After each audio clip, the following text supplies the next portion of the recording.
Desa Panyingkiran yang terletak di Kecamatan Ciamis, Kabupaten Ciamis, kini tengah berbenah untuk memperkuat daya tarik wisatanya. Desa ini mengusung konsep wisata terpadu dengan 5 kategori andalan, mulai dari wisata religi, wisata budaya, hingga sentra kerajinan yang unik. Pada Rabu, 20 Agustus 2025, Kepala Desa Panyingkiran, Haji Soleh, menjelaskan bahwa wilayahnya memiliki 5 fokus utama pengembangan wisata, yakni wisata religi, wisata angklung, wisata kampung jaga, pengrajin lidi, serta wisata Cirahong.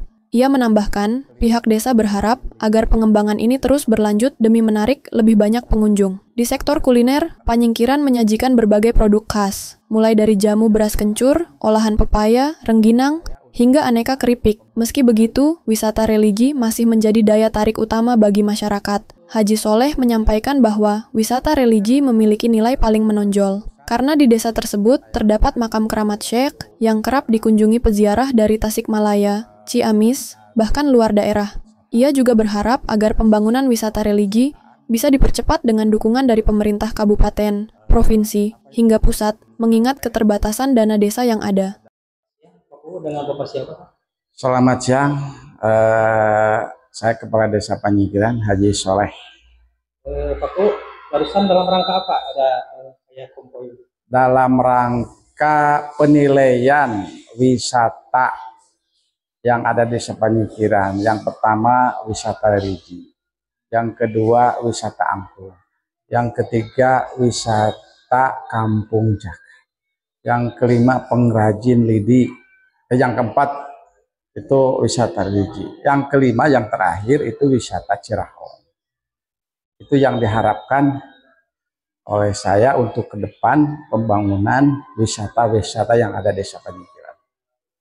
Untuk wisata kulinernya ada tidak Pak? Wisata kuliner ada, barusan ditayangkan di waktu pembukaan tim dari wisata, Dinas Kepariwisataan, kuliner-kuliner seperti KWT, seperti ada jajamu beras kencur, terus ada caos dari bahan pepaya, terus ada rangginang, ada keripik, ada yang lain-lain. Aku ini kan menjadikan wisata kuliner. Yang best sellernya apa? Kuliner apa di sini? Bukan kuliner, maaf, wisata, agrowisata mungkin ya ke depan. Ya. Best sellernya apa Pak? Yang paling utama itu wisatanya wisata religi yang pertama. Karena di situ ada keramat Syekh Abdul Sahar di situ. Karena banyak pengunjung dari lokalan kayak Kabupaten Tasik maupun Ciamis, dari luar kabupaten juga ya ada yang suka ziarah ke wisata religi dan makam-makam keramat yang ada di Desa Panyingkiran. Harapan ke depan kegiatan ini? Harapan untuk ke depan saya, insya Allah untuk pembangunan wisata untuk selanjutnya, wisata religi, insya Allah untuk pembangunan saya akan dipercepat pembangunan tersebut. Mohon kepada pimpinan atas kabupaten maupun provinsi maupun pusat, anggaran yang tersebut itu karena anggaran wisata itu agak bengkak sekali. Karena kalau menggunakan anggaran dana desa itu kurang memadai. Itu yang harapan saya untuk ke depan. Pak, dengan Bapak siapa Pak? Nono Nurjaman. Salah satu aset besar Desa Panyingkiran adalah Kampung Angklung, yang kini telah masuk 10 besar desa wisata terbaik dan sedang menjalani tahap penilaian langsung dari para juri. Menurut keterangan Nunu Nurjaman, seorang pegiat angklung di sana, tim penilai telah datang untuk melihat langsung berbagai potensi wisata, termasuk Kampung Angklung. Kampung Angklung tidak hanya menjadi destinasi budaya, melainkan juga pusat produksi angklung terbesar di Jawa Barat, bahkan di Indonesia. Setiap bulannya sekitar 1000 set angklung diproduksi dari desa ini, oleh 10 kelompok pengrajin, yang beranggotakan sekitar 80 orang. Kehadiran wisatawan, menurut Nunu, akan memberikan dampak positif, berupa peningkatan pendapatan bagi para pengrajin.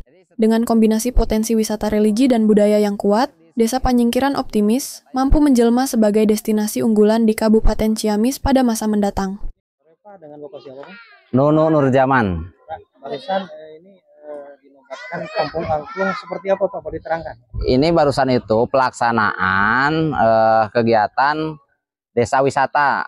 Kebetulan Desa Panyingkiran itu ada 5 titik yang masuk desa wisata, diantaranya Kampung Angklung. Nah, kebetulan beberapa waktu kebelakang itu kan presentasi di kabupaten. Alhamdulillah Desa Panyingkiran itu masuk 10 besar desa wisata. Nah, barusan itu adalah visitasi juri ke sini gitu.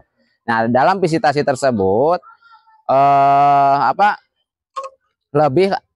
yang dipresentasikan nyata nggak di lapangan. Nah, barusan itu. Jadi seluruh juri hadir di setiap objek-objek wisata yang ada di Desa Panyingkiran, ya, termasuk Kampung Angklung gitu ya. Nah, ini kan dijuluki Kampung Angklung, memang semua di sini yang memproduk atau membuat angklung di sini. Bagaimana? Ya, kebetulan Kampung Angklung itu adalah salah satu produsen angklung terbesar di Jawa Barat, Pak. Di sini. Iya, di Jawa Barat. Bahkan se-Indonesia saya yakin, karena dari setiap bulan itu hampir 1000 set angklung yang keluar dari di sini ya. Nah, itu kenapa di sini disebut Kampung Angklung gitu. Pengrajinnya juga di sini ada 10 kelompok pengrajin, yang dari 10 tersebut sudah terkumpul 80 orang pengrajin angklung gitu. Harapan dengan Ya, khusus mungkin untuk pengrajin di sini ya bisa menambah pendapatan, apalagi bisa adanya wisatawan yang masuk ke Kampung Angklung, dan lebih banyak lagi orang mungkin tahu alat musik angklung harus benar-benar dijaga ya, dilestarikan, ya itu mungkin. Nah, untuk wisatawan mungkin semoga dari Ciamis ada wisata edukasi ya yang cukup terkenal lah gitu. sekali lagi, Pak, dengan Bapak siapa? Nunu Nurjaman, ya, pengurus Yayasan Kampung Angklung Mandiri. Dari Kabupaten Ciamis, Jawa Barat, reporter Heri Herianto melaporkan untuk Salira TV.